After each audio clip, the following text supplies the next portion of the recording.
সিদ্ধ ডিম দিয়ে একবার এইভাবে এই রেসিপিটা বানিয়ে দেখতে পারো, ভীষণই ভালো লাগবে।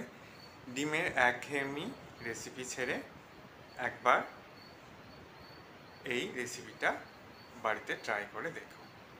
বাচ্চা থেকে বড় সকলেই পছন্দ করবে। দুটো সিদ্ধ ডিমকে আমি গ্রেটারের সাহায্যে গ্রেট করে নিয়েছি।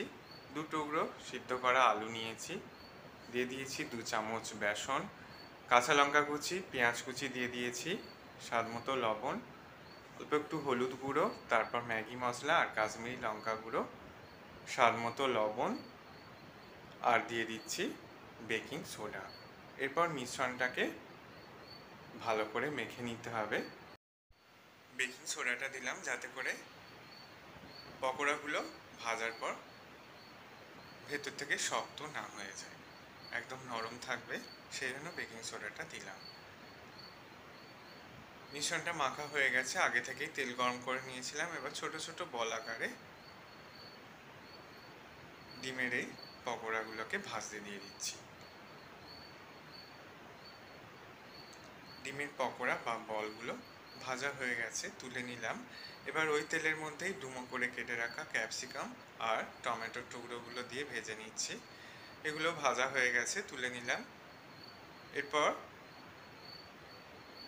কাঁচা লঙ্কা ও রসুন কুচি দিয়ে দিলাম। এবার অল্প একটু red chilli sauce, green chilli sauce, soya sauce আর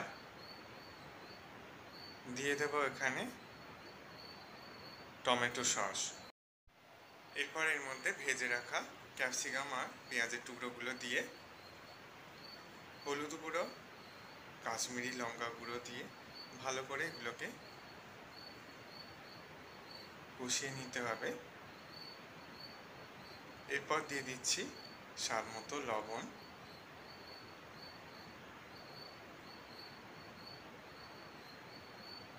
জল অ্যাড করে দিয়েছি। এবার ভেজে রাখা বলগুলো দিয়ে এটাকে আমি রান্না করে নেব।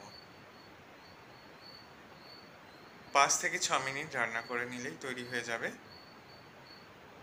একটু স্বাদ অনুযায়ী চিনি আর কর্নফ্লাওয়ার মেশানো জলটা দিয়ে দিলাম যাতে করে গ্রেভিটা সুন্দরভাবে হয়।